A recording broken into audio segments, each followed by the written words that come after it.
Ce programme vous est offert par Illico Cash.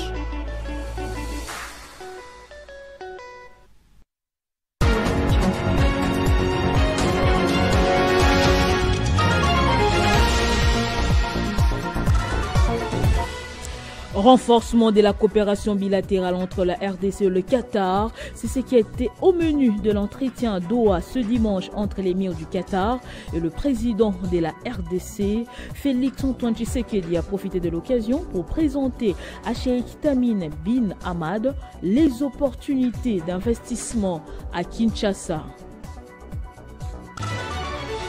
6 janvier, le monde célèbre ce lundi la journée des orphelins des guerres. Une occasion d'attirer l'attention de l'opinion sur la situation de ces orphelins. Mais quelle est donc la situation de ceux de la RDC? Des explications dans ce journal. Affaire financement libyen dans la campagne électorale de Nicolas Sarkozy pour la présidence en France. Les procès s'ouvrent ce lundi au tribunal correctionnel de Paris. L'ex-président français et 11 prévenus, dont 3 anciens ministres, vont comparaître. Nouveau journal sur Télé 50, bienvenue à tous. On commence avec la visite du chef de l'État au Qatar, le renforcement de la coopération bilatérale entre la RDC et le Qatar justement. C'est ce qui a été au menu de l'entretien à Doha ce dimanche entre l'émir du Qatar et le président de la RDC. Félix Antoine Tshisekedi a profité de l'occasion pour vanter devant le cheikh Tamim bin Hamad les opportunités d'investissement à Kinshasa. Les relations bilatérales d'amitié et de coopération entre la République démocratique du Congo et le Qatar sont au beau fixe. À l'invitation de son Altesse Cheikh Tamim bin Hamad Al Thani, l'émir du Qatar, le président de la République Félix Antoine Tshisekedi Tshilombo a effectué ce dimanche 5 janvier 2025 une visite au travail de quelques heures à Doha. Les deux dirigeants ont eu des entretiens en tête-à-tête sur le renforcement de la coopération bilatérale entre leurs États, avec notamment des opportunités d'investissement en RDC. Ils ont aussi abordé la question de la paix et de la stabilité à travers le monde. Pour l'ambassadrice de la RDC au Qatar, Madame Valérie Loussamba, les relations bilatérales entre la RDC et le Qatar sont très importantes et appréciées des deux côtés. Il vous souviendra qu'au mois de mars dernier, notre chef d'État était ici au Qatar. Peu de temps après, il s'en est suivi que Qatar Airways a commencé à voler directement chez nous à Kinshasa. Donc, vous l'avez aussi remarqué que juste après le tête-à-tête que les deux chefs d'État ont eu, le ministre de la Défense, Cheikh Saoud, a pris le temps de venir présenter ses civilités à notre chef d'État. Et donc, ceci, c'est juste pour vous montrer que les relations entre ces deux pays sont importantes des deux côtés et elles sont appréciées des deux côtés. Après les échanges avec l'émir du Qatar, le président de la République a reçu le vice-premier ministre, ministre qatari de la Défense. Rien n'a filtré de cette séance de travail. Et pendant ce temps, les FARDC gagnent du terrain sur l'axe Boremana au nord Kivu. Elles ont contenu et repoussé les rebelles du 1-23 qui tentaient de déborder. Autre pour elles, c'est la reconquête de la colline de Ndumba et une partie des Chacha par les FARDC. On écoute à propos le député national Didier Kamondo, joint au téléphone par Rodrigue Mumbere. L'élu des Massissi déplore tout de même l'état humanitaire des FARDC et des déplacés de guerre. On l'écoute. Oui, comme vous le savez, les forces du M23 RDF ont pris les chefs-lieux du territoire de Massissi la semaine passée. Ils ont investi la cité et ils essaient de consolider leur position dans la cité. Cependant, je peux vous dire que nos forces Wazalendo, après cet échec de la semaine passée, ils se réorganisent petit à petit et d'une manière silencieuse. Nous avons appris déjà que du côté de l'axe Minova-Chacha, ils ont réussi à repousser l'ennemi un peu plus loin, jusque dans les montagnes de Ngungu, en récupérant plusieurs villages. Du côté de Massissi, les Wazalendo travaillent calmement mais sûrement et nous avons la conviction qu'ils vont faire le travail et que les résultats seront au rendez-vous. Cependant, ce dont ils ont besoin, c'est un appui aérien. Ils insistent sur cet aspect-là. Et donc, c'est un appel que j'ai fait au gouvernement, moi en tant qu'élu de ce territoire-là, pour que les Ouazalendou qui se battent, prêts à donner de leur sang, puissent recevoir l'appui aérien dont ils ont besoin. Sinon, sur les autres axes, nos forces de défense et de sécurité se comportent bien. Nous demandons à la population d'être calme et surtout de ne pas sortir de la maison ou d'être tentés de fuir dans des directions là où elles peuvent souffrir davantage. Nous sollicitons également au gouvernement un appui, une aide humanitaire d'urgence, puisque la population souffre de cette contrée-là, n'a jamais été assistée depuis les 3 ans que la guerre a commencé. Je le disais au sommaire, célébration ce 6 janvier de la journée mondiale des orphelins des guerres, une occasion d'attirer l'attention de l'opinion sur la situation des orphelins des guerres. Mais quelle est la situation des enfants ici en République démocratique du Congo, notamment ceux qui habitent dans les zones marquées par les conflits armés? Élément des réponses avec Joël Iselona. L'humanité célèbre ce lundi 6 janvier la journée mondiale des enfants orphelins de la guerre. Selon les rapports internationaux, plus de 140 millions d'orphelins sont enregistrés dans le monde. Pendant ce temps, en République démocratique du Congo, les recrutements et l'utilisation d'enfants dans les groupes armés ont ainsi augmenté de 45%. L'Est de la RDC est dévasté par des conflits armés depuis plusieurs décennies. Ajouté à cette situation de l'Est, les différents conflits ethniques dans la province du Maïndomé avec les phénomènes Mobondo, dans le Haut-Ouélé et dans l'ex-province orientale. Des conflits nourris par des tensions interethniques, des rivalités politiques et de la course pour le contrôle des ressources naturelles précieuses, nombreuses sur les territoires congolais. L'impact de ces violences sur le développement des communautés est catastrophique. Les droits humains sont piétinés et les enfants en sont, avec les femmes, les premières victimes, notamment des violences sexuelles, des déplacements internes et des écoles fermées ou attaquées. Le nombre d'habitants forcés de se déplacer pour fuir les conflits se compte par plusieurs millions, dont des milliers d'enfants. Les conditions de vie dans les camps surpeuplés sont très difficiles. Il y manque de tout, eau, nourriture, produits d'hygiène, mais aussi matériel de cuisine et vêtements. Les enfants sont aussi nombreux à y vivre seuls, soit parce que leurs parents sont morts, soit parce qu'ils ont été séparés d'eux dans la précipitation du déplacement. Et puis, beaucoup d'entre eux n'ont plus accès à l'éducation depuis qu'ils ont été contraints de fuir. Plusieurs bâtiments ne sont plus accessibles en raison des dégâts subis, certains ont été détruits. Il est d'ailleurs important de préciser que ceux qui fréquentent l'école se retrouvent souvent dans des classes surchargées, exposés au manque de matériel et à l'insécurité permanente. 6 janvier, le monde célèbre les orphelins. On en parle encore cette fois avec la ministre des Affaires sociales, Action humanitaire et solidarité nationale, Nathalie Aziza Mounana, qui est à Goma, au Nord Kivu, pour passer cette journée avec les enfants qui souffrent des atrocités de la guerre.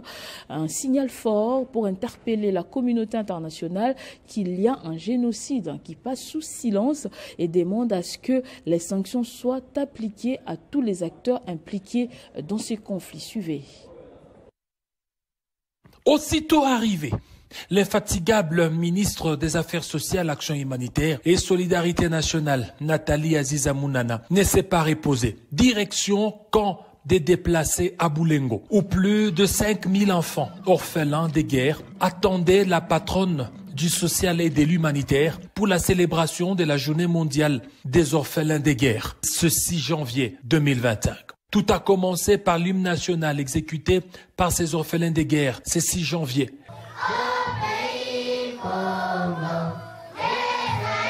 Une journée mondiale méconnue du grand public. Nathalie Aziza Mounana est venue la vulgariser ici à Goma et partout où il y a les orphelins de guerre. Jambo yenu. Nilipenda kwa kulikala na mwe leo. Mina sema tufete bonane pamoja. Nimione parce que hii mwaka tuanze pamoja.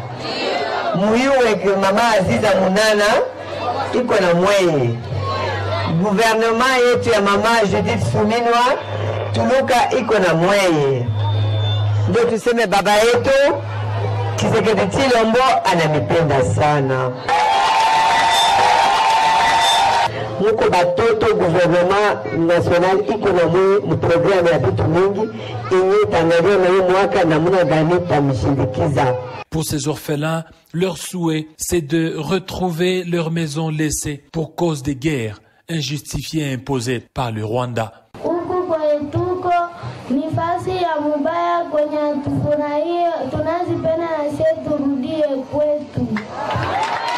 Comme dans ses habitudes depuis plus de 30 ans dans l'humanitaire, Nathalie Azizamunana a partagé un repas copieux avec les orphelins des guerres de Boulengo.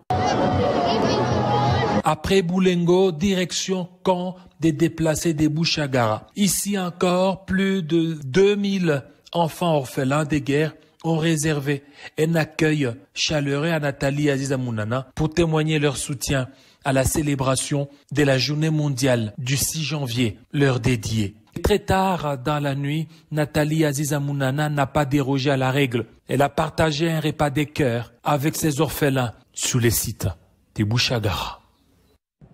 Et c'est l'un des acteurs engagés contre le banditisme urbain en République démocratique du Congo. Le ministre de la Justice, Constant Mutamba, a supervisé ce dimanche le transfèrement de la troisième vague de jeunes désœuvrés, communément appelés Kuluna, vers la prison d'Angenga dans la province de la Mongala.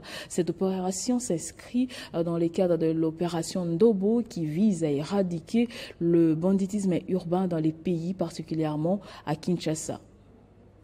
Le ciel ne fait que s'assombrir pour le bandit urbain, communément appelé Kuluna. Ce dimanche 5 janvier 2024, le ministre d'État, ministre de la Justice et garde de Sceaux, Constant Mutamba, a supervisé la troisième vague de transfèrement de Kuluna dans les prisons de haute sécurité. Ces délinquants n'ont qu'un seul espoir, la miséricorde divine. Ils ont été capturés lors de l'opération Zéro Kuluna, incarcérés à la prison militaire de Ndolo, où ils devaient répondre de leurs actes. De la prison militaire de Ndolo, en passant par l'avenue Poids-Lourd jusqu'à l'aéroport international d'Ndjili, la population a ovationné les ministres de la Justice, Constant Mutamba, dont l'espoir d'en découdre avec le banditisme urbain est plus que flagrant. Notons que l'opération Zéro Kuluna Ndobo se poursuit sur toute l'étendue du territoire national dans le seul but de mettre fin à toutes sortes de banditisme dans les villes de la République.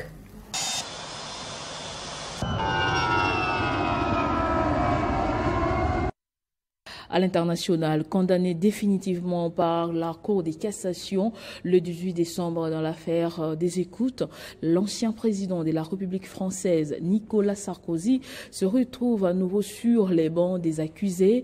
Du 6 janvier au 10 avril, il va comparaître aux côtés des 11 autres prévenus devant le tribunal correctionnel de Paris dans le cadre de l'affaire du financement libyen de sa campagne présidentielle de 2007.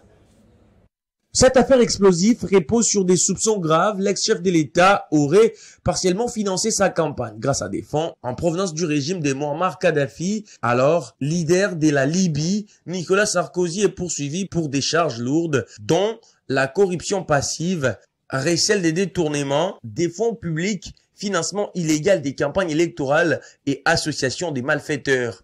L'enquête trouve sa source dans une note datée 10 décembre 2006, rédigée par l'ex-directeur des services des renseignements extérieurs libyens. Cette note évoque un accord des principes pour soutenir la campagne de Sarkozy à hauteur de 50 millions d'euros. Publiée par Mediapart, cette révélation a déclenché un véritable séisme politico-judiciaire, bien que Nicolas Sarkozy ait tenté de discréditer les médias en portant plainte pour faux et usage des faux. La justice a finalement tranché en faveur du journal d'investigation en prononçant un non-lieu. Malgré la gravité des accusations, l'entourage de l'ancien président les décrit comme combatif et déterminé à défendre son innocence. Il devait être présent pour l'ouverture du procès, martelant une nouvelle fois que cette affaire repose sur ce qu'il qualifie des fables. Ces procès marquent un nouvel épisode dans une série d'affaires judiciaires pour Nicolas Sarkozy. En l'espace des 5 ans, il a déjà été jugé dans les dossiers Bougmalian, financement illégal de sa campagne présidentielle de 2012 pour lesquels il a formé un pouvoir en cassation et Bismuth à faire des écoutes. Avec ses 5e procès, l'ancien président fait face à une épreuve décisive dont les répercussions pourraient marquer durablement l'histoire politique française. Place au sport à présent. Le week-end a été morose pour le club congolais engagé aux interclubs de la CAF. Mazembe et Maniema Union ont été battus en déplacement lors de la 4e journée. Dans ces panoramas sportifs, nous allons revenir sur la Coupe du Congo, baptisée la Coupe du Président. Et c'est avec Christian Bokaya Doucouré qui me rejoint de l'autre côté du plateau. Bonjour, Mais Chris. voici Nathalie, bonjour. Bonjour, meilleurs vœux, bonne année. Bonne année, meilleurs vœux à vous également. Le tout premier lundi de l'année 2025, on se retrouve encore Chris. Et on commence avec la Ligue des champions de la CAF, les ambassadeurs congolais en difficulté. Effectivement, le tout-puissant Mazembe Anglebert et l'association sportive Maniema Union ont broyé du noir le week-end. Ça a été un week-end morose pour les ambassadeurs congolais engagés aux interclubs de la CAF et on prend d'abord la direction des Dar es Salaam où Mazembe a fait un voyage pénible en se faisant malmener bien sûr par Young Africans de la Tanzanie. 3-1, c'est bien sûr le score qui a sanctionné cette rencontre. Pourtant, comme on peut bien voir en image, le tout-puissant Mazembe Anglebert allumait la mèche par le truchement d'ailleurs de son gardien de but, Aliou Badara Fati à la 16e minute de jeu. 1-0, le Corbeau croyait avoir fait le plus dur, mais ce n'était qu'un succès ou une joie éphémère puisque Clément Mzizé va remettre les deux équipes à égalité à la 33e minute avant de signer un doublé à la 60e minute. 4 minutes avant son doublé, le doublé bien sûr de Clément Mzizé, Stéphane Aziski avait permis bien sûr à Young Africans de passer devant Marquard au classement. Le tout-puissant Mazembe Anglebert est bien sûr deuxième avec 2 petits points, alors que dans ce groupe, tout reste à jouer. C'est bien sûr Young Africans qui a essayé de prendre un peu de l'envol et Al Hilal qui s'est qualifié directement à l'issue de la 4e journée. On en parlera tantôt. Quelques heures plus tard, Maniema Union n'a pas fait les poids devant l'association sportive des forces armées royales du Maroc. Les Kambelembele ont été battus 2-0. Ils ont encaissé tous ces buts en première période. La bande à Papi Kimoto Kitankoy pouvait renverser la vapeur en seconde période, mais elle a manqué de lucidité devant le but. Et Maniema Union espère une fois de plus faire quelque chose lors de la 5e journée. Ce sera bien sûr contre Mamelodi Sundowns pour essayer de se qualifier en quart de finale s'il négociait bien. Son dernier match, ce sera bien sûr face à Raja de Casablanca et on écoutera bien sûr Papi Kimoto. Le soir, ce sera dans le journal de 19h45. Ah ok, d'accord. J'ai cru qu'on allait l'écouter maintenant, mais on va patienter quand même. Ouais. Et sur les continents, seul Al Hilal s'est qualifié à l'issue de la 4e journée. Je le disais tantôt, Al Hilal de Jean-Florent Ibenge Ikwangé a fait une très bonne opération. Joue en football, la Coupe du Congo, baptisée la Coupe du Président. Oui, la Coupe du Président, c'est le nom du trophée de la 59e édition qui sera d'ailleurs organisée sous le haut patronage du chef de l'État, Félix Antoine Tshisekedi Tshilombo, ce qu'a annoncé samedi la Fédération congolaise de football, l'association. Le tour préliminaire se jouera en province et le comité de normalisation souhaite que la phase finale puisse se jouer à Kinshasa au mois de juin. Toutes les équipes désireuses de participer à cette Coupe du Président doivent payer une caution de $500 américains. On va également écouter Innocent Kibundulu et Dieudonné Sambi Selelutu dans notre journal des sports de 19h45. Donc, beaucoup de rendez-vous à prendre déjà juste après la grande édition des 19h. Ça s'annonce très fourni le JT Sport de ce soir, mais il y a une question qui me passe à l'esprit. Est-ce que c'était opportun ce baptême passé de la Coupe du Congo à la Coupe du Président? C'est une innovation ou il y a autre chose qu'on ignore là-dessus? Bon, l'initiative en soi n'est pas mauvaise, pourvu que ça s'inscrive dans la durée. Parce que si on les fait seulement pour flatter le président, ce ne sera pas une bonne chose. Mais si on fait pour donner un peu plus du tonus, un peu plus de la valeur à la Coupe nationale, comme on les voit ailleurs, au Cameroun, au Maroc, en Espagne, en France, où généralement ce sont les rois et les chefs d'État qui viennent remettre le trophée de la Coupe, ce sera une très bonne chose. Parce qu'on l'a vu l'année dernière, le président était venu. On est en train de voir ça. Remettre les trophées avec club. Peut-être le Conor a saisi l'opportunité, puisque le Conor est là pour normaliser. On veut peut-être repartir sur de nouvelles bases, espérant que ça va s'inscrire s'inscrire dans la durée. Sinon, en soi, ça ne dérange pas. La coupe du président tout court, ça ne dérange pas parce que même si l'actuel président quittait les affaires, n'était plus ou ne serait plus aux affaires, c'est lui qui va les remplacer. Il devrait aussi prendre l'habitude de venir, voilà, à chaque fois qu'il y a le club vainqueur, venir remettre le trophée à ces clubs-là.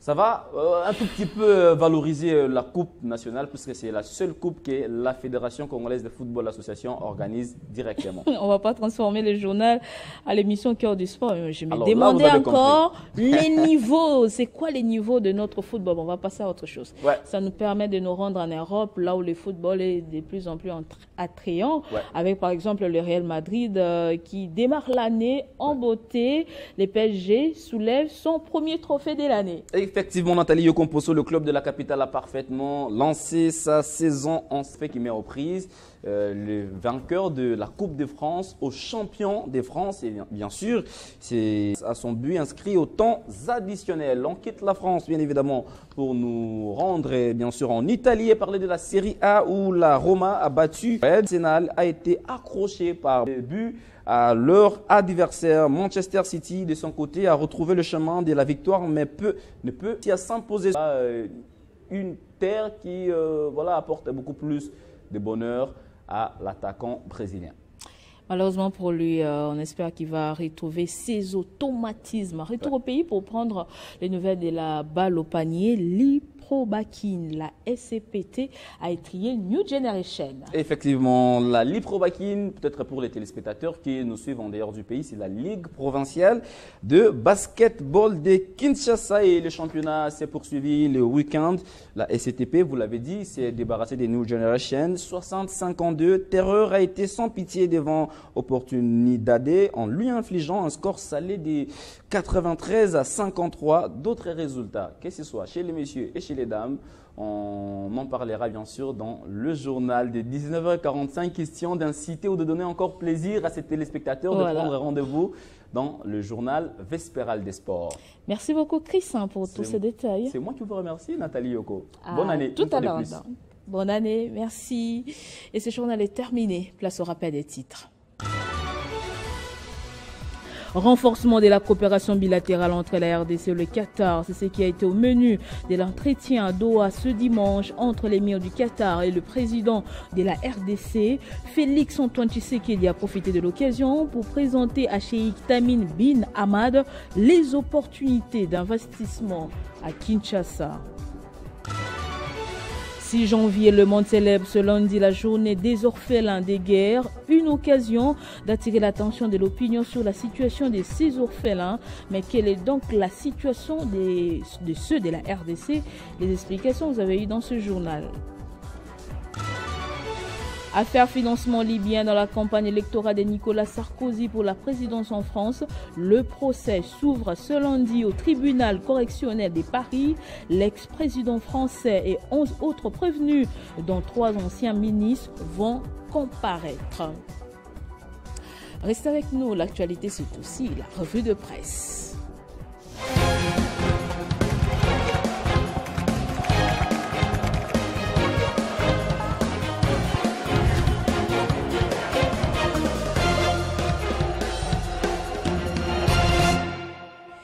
Et la lecture des journaux parus ce lundi, c'est avec vous, Benjamin Moudiata. Bonjour, bienvenue, meilleurs vœux, tout ça. Merci à vous, Nathalie Yoko, et meilleurs vœux à tous ceux qui sont en train de nous suivre en ce moment à travers le monde. Guerre dans l'Est, la situation humanitaire se détériore après l'occupation des Massissi, centre par le M23.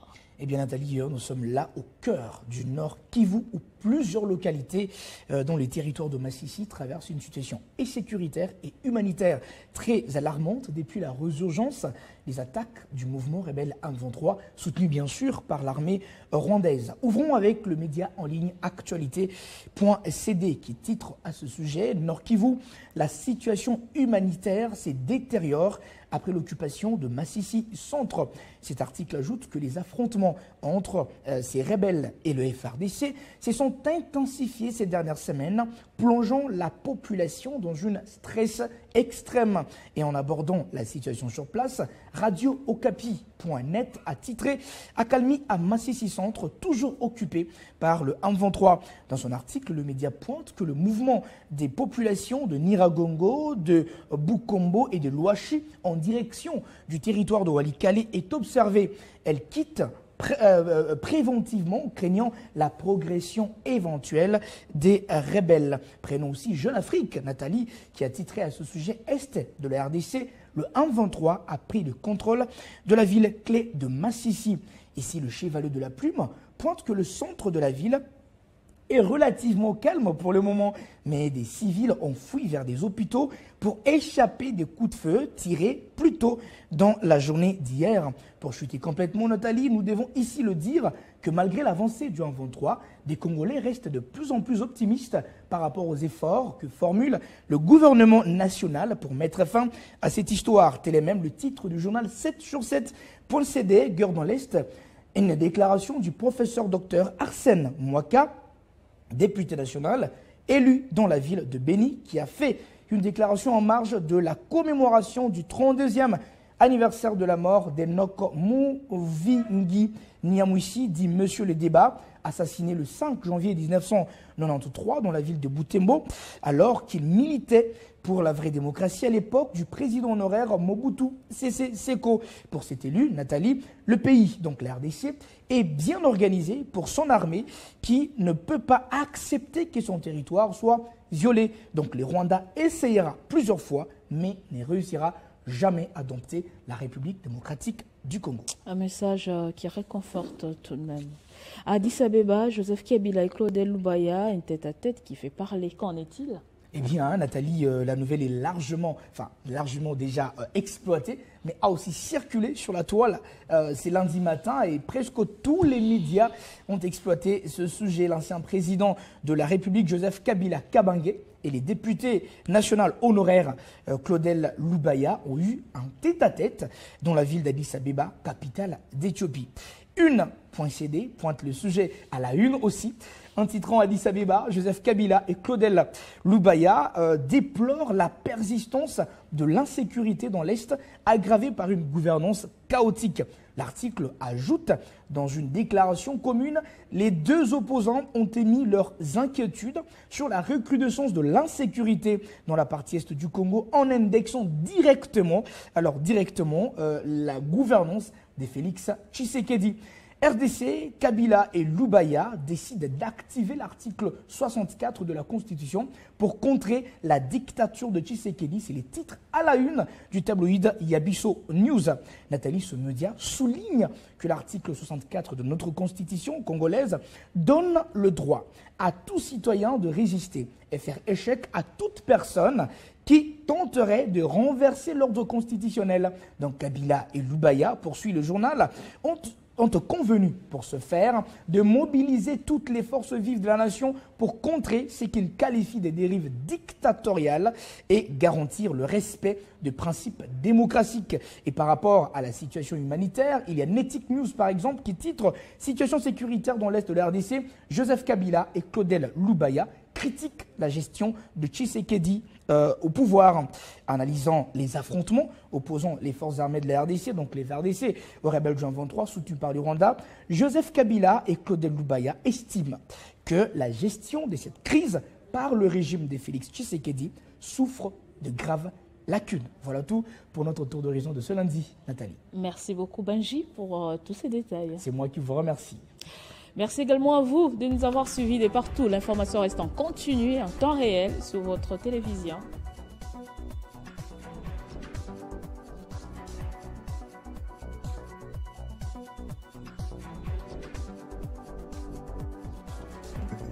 Retrouvez toute l'actualité en continu sur www.tele50.cd.